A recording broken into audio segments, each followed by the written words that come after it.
Hey everybody, this is Dark Side Elite here, and yes, I'm still pretty sick right now. Everything's still in my throat. I'm probably still a little scratchy, but I hope that you guys can forgive. But I wanted to get a video out talking a little bit more about about the Snyder Cut, and of course, I know thank you for a lot of the views and also the thumbs up on a couple of my videos about the Snyder Cut. Are we close to it? I think that we are close to it. I don't know if we're going to be getting it this year because I know that WB has a lot of um other videos coming out, a lot of other movies coming out, and they want to have that main focus on that. But I'm not saying not to do anything. I'm still saying fight, fight, fight for that cut, and they will change their mind. The main thing is not to change, not to change the people's minds who don't want to see the cut. Change the third person's mind. Change that person's mind who's on the fence because they're the ones that are going to spend the money. They're the ones that are going to want to see more. Also, they'll be the ones that are going to apologize to WB and even Zack Snyder and even Ben Affleck and Henry and all the rest of the cast about that they should have also voiced out. I mean, no one should be out there picketing on WB's fence. No one should be doing any hate letters. No, that's not how we should do things. We're not animals. We're just disgruntled people that are upset at the fact that we were promised one thing but we were given another. Um, and I want to say that I was also the one that was being apologetic over the fact that I thought that Joss Whedon wouldn't screw over Zack Snyder. I mentioned this in one of my previous videos, that I thought that Joss Whedon, because of what happened to him at Marvel, because he had other people, aka Kevin Feige, breathing down his throat to make all these changes to Age of Ultron, it really lackluster that movie because it didn't feel like it was a Joss Whedon film. It felt like someone else meddled with that movie. That's what we felt. A lot of us felt. Not in myself, because I'm gonna be honest. When I went to go initially see this movie, I was perfectly okay with it. However, when I listened to John Eric Garza and him just sitting there being racked day in day out that something was wrong. He enjoyed the film, but he was like, "There's still something wrong with this. Something was missing."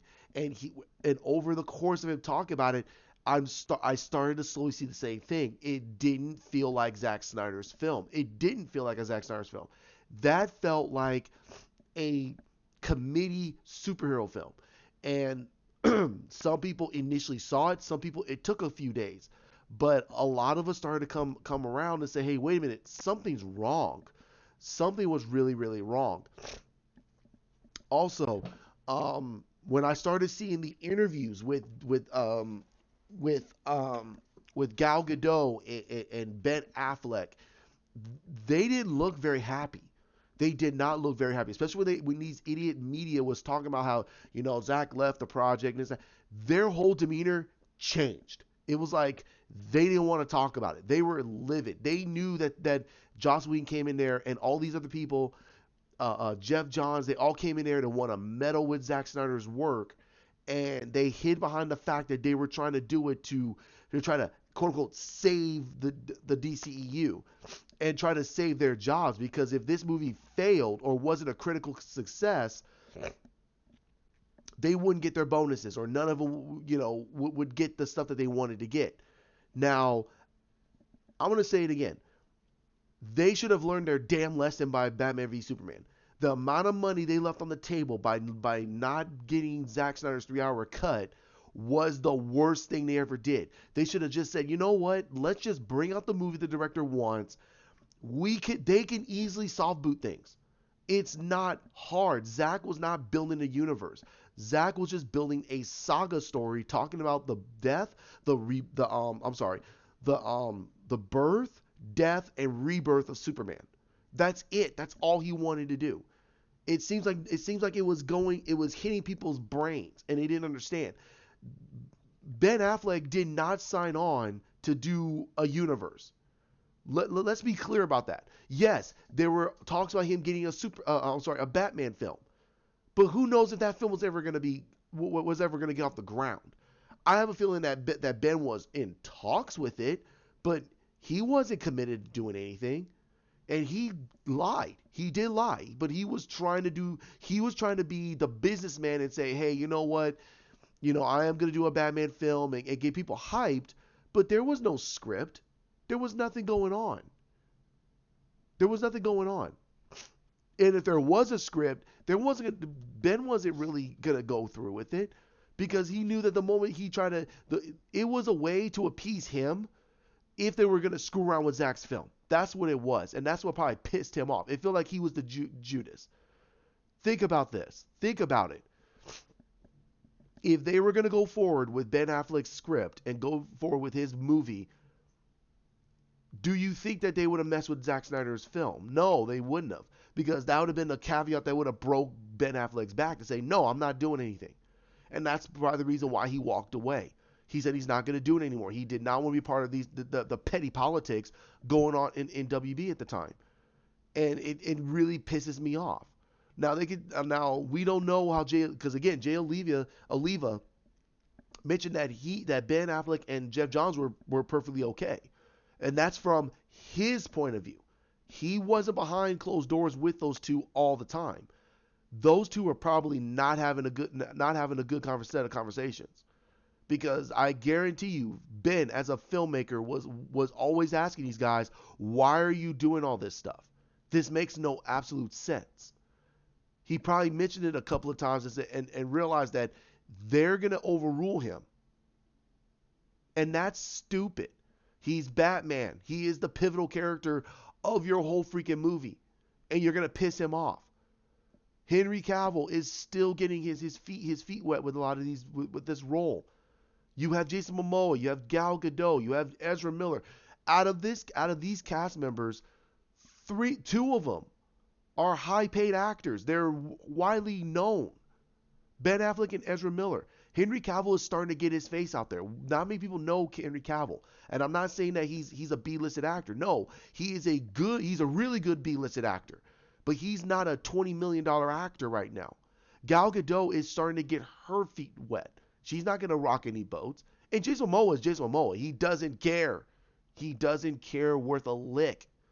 The man is loyal to Zack Snyder. But he has publicists around him saying, dude, do your thing, we'll do ours. But he's playing the game too a little bit. But he's going to get to a point where he's going to start talking. I guarantee you he's going to start talking.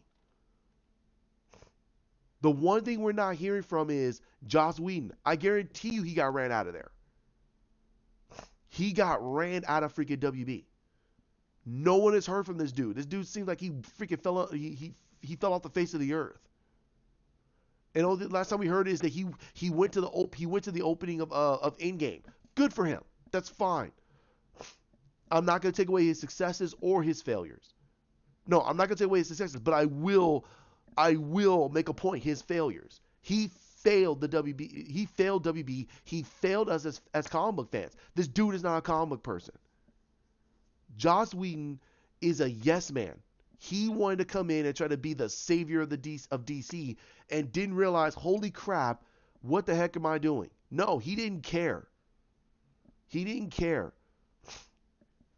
He rewrote all the characters that made no sense to the way they were originally constructed.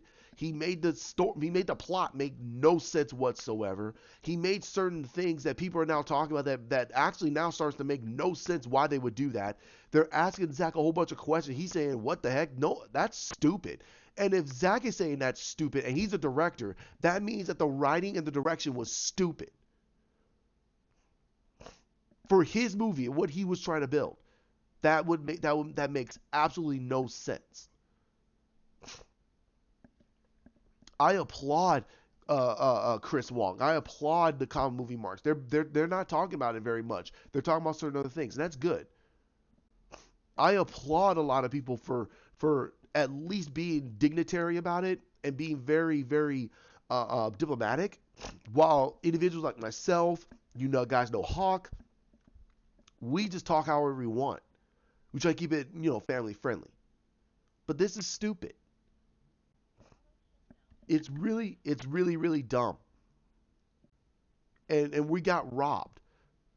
And I'm not saying us Snyder fans. I'm saying all the fans got robbed. This Justice League could have been our version of Infinity War and Endgame. Right off the bat. Zack knew exactly what he wanted to do. You're still going to get people out there that are going to talk bad about Zack and they say, oh, the guy can't tell a story. Really? That makes no sense.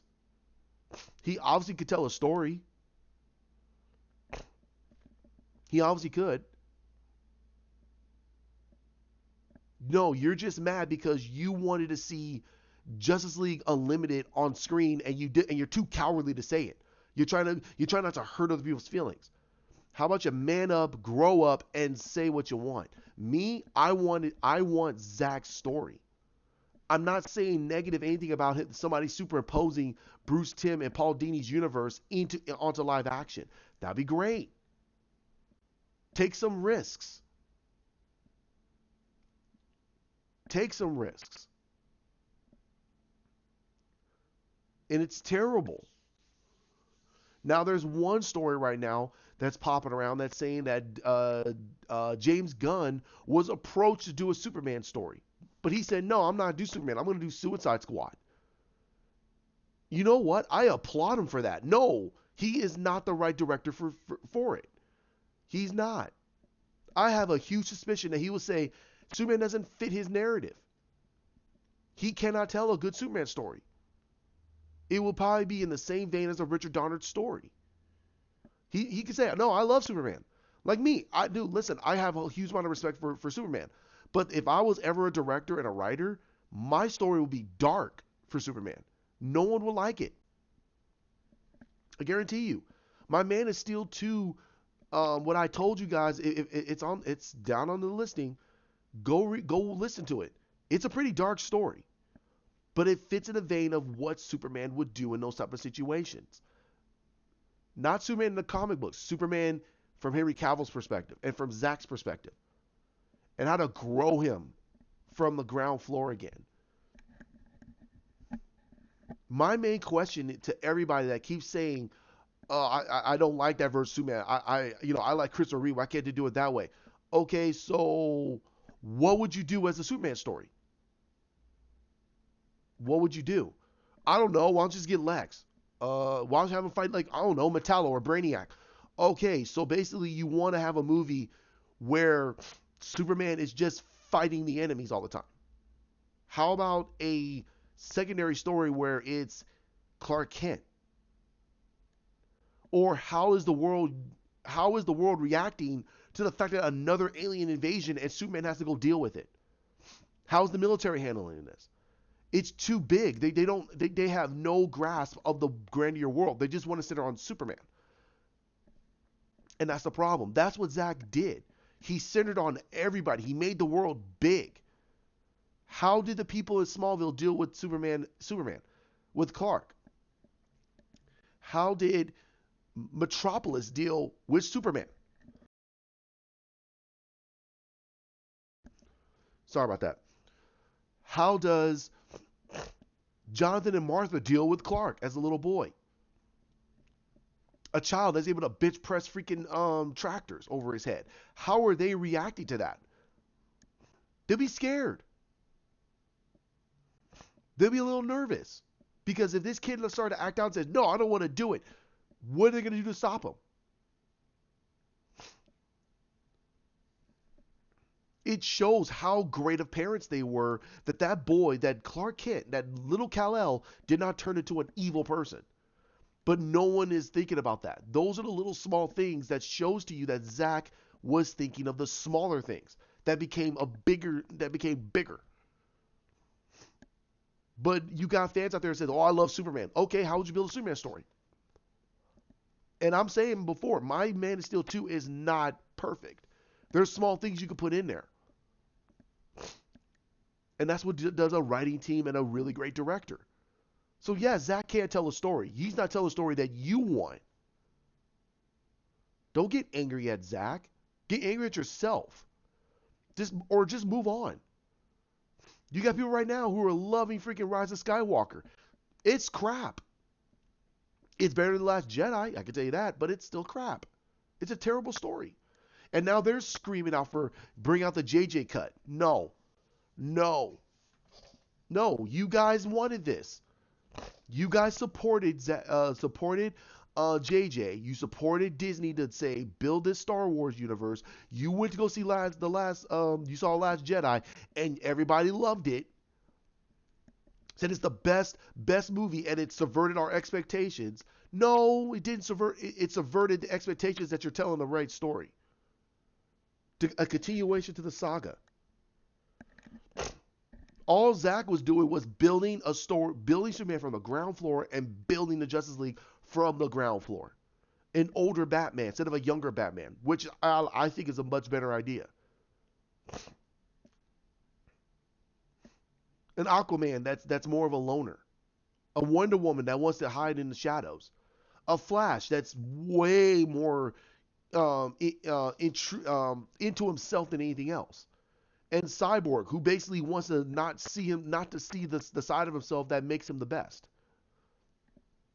And all it took was Superman to bring them all out from the shadows.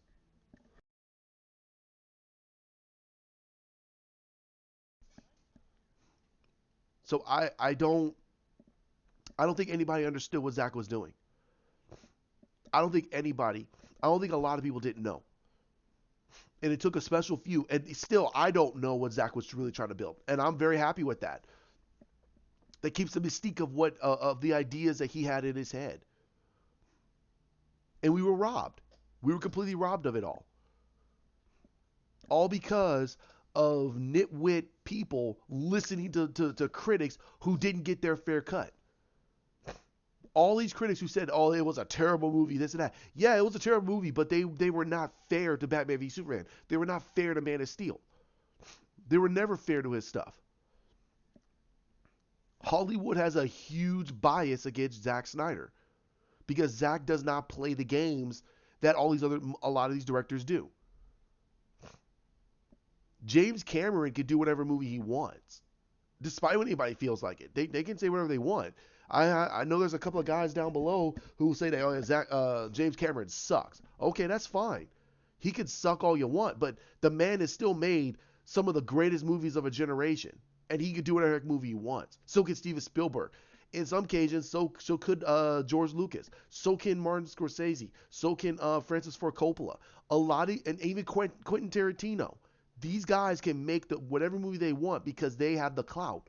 Zack can do whatever movie he wants, but he has to do it almost independent because he doesn't play the Hollywood games. He came out very late in the game. He came out pretty late in the game. If he came out in the earlier 90s and did a lot of freaking movies during that time frame, I guarantee people would love his movies. He came out in the millennias. So, I mean, I have nothing against Zack. I just wish that he came out in the 90s when I was growing up because I guarantee you I would have loved his movies. A lot of us would love his movies. He would have got a lot of clout. But he doesn't. Because he believes in people. He does. He believes in people, that people do the right thing. He thought that WB would at least give him an opportunity to let him tell his story and not meddle with his work. All it took was for Jeff Johns to come in there thinking with a baseball cap on, thinking that he's the next Kevin Feige, and completely screwed up all of Zack's plans. When he could have just sat back, say, hey, you know what? No, I have a plan. I have a plan. Let Zack do his movies, and all we're going to do is just build off of that. There is nothing that won't say that this was just an alternate universe. We could keep everybody there. We could say that Ben Affleck's Batman is gone. That's perfectly fine, and build from another version of Batman, and build a younger Batman and a younger Superman. That's fine. Keep Jason Momoa, keep Gal, keep Henry, keep Ezra, and keep Ray. You keep them all. Ben can move on. That's perfectly fine. His Batman story was told,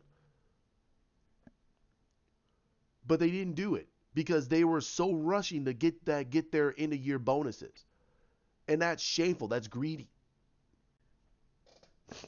And that's what sucks. And now here we are, 2 years later, and we still didn't get the no release of the Snyder Cut. We're gonna get it. Keep fighting. Keep pushing. It's the only way to get it out. I want to applaud all of these actors for doing their hard work and also standing behind Zack. I can't wait for that cut to come out. I agree with subjective reviews. I think that he should, if he's ever going to do it at a Snyder Con and get people to want to come and see it. He will sell out that whole place, that whole arena. Just so people can get an early access to his Snyder Cut. Oh my God. You know you're going to have a lot of media types who are going to try to get in there. And if I was Zach, I'd say no. No. Sorry. I'm still congested. He'd say no. Don't come here. But knowing Zach, he's going to say sure. He's not going to deny people want to see anything. He's an artist. Denying people to see his masterpieces is destructive as a creative eye. As an artist, you don't want people to not see it. You want people to see your art. And Zach is an artist. Doesn't matter if you like him or not. It doesn't matter. If you make a drawing, you want people to see it. How are people going to critique it if you have it in a book somewhere and no one sees it? You don't know if your piece is going to be considered like a new Picasso or anything. You don't know. But you got to get it out there. And that's what makes art subjective. And appreciate movies. So I'm going to leave it there. Like, comment, share, subscribe down below. Hit the bell. Again, I apologize. I'm congested. I want to get some videos out. Today is one of my days off. I got tomorrow off too. So hopefully I can try to get one more, another couple of videos out. And I'll talk a little bit more about the Snyder Cut. Also, I want to talk a little bit about what about the Flash, and should Cyborg get a new movie with Ray Fisher in charge? My question is, hell yes. I think we should get a Cyborg movie. We should get a Cyborg movie, and we should also get Cyborg moving not into the Teen Titans, but more into the Justice League. And I think we should get a Titans movie, but I think that should happen a few more years down the road after Titans runs its course on the streaming service. We should get a movie version of it. And also there are some talks about a possible Green Arrow movie. Now, I put my Green Arrow thing up there. That's honestly what I think they should do. And I'll talk a little bit more about how I think that Zack Snyder was trying to build, and what, no, actually not trying to build, what Zack Snyder was building, and how I would add to the structure of superheroes, vigilantes, and such like that in the DC universe. So you guys have a great one. Thanks for joining me, and keep fighting for that Snyder Cut. Fight for the Snyder Cut, and it will be released. Thank you very much. Bye.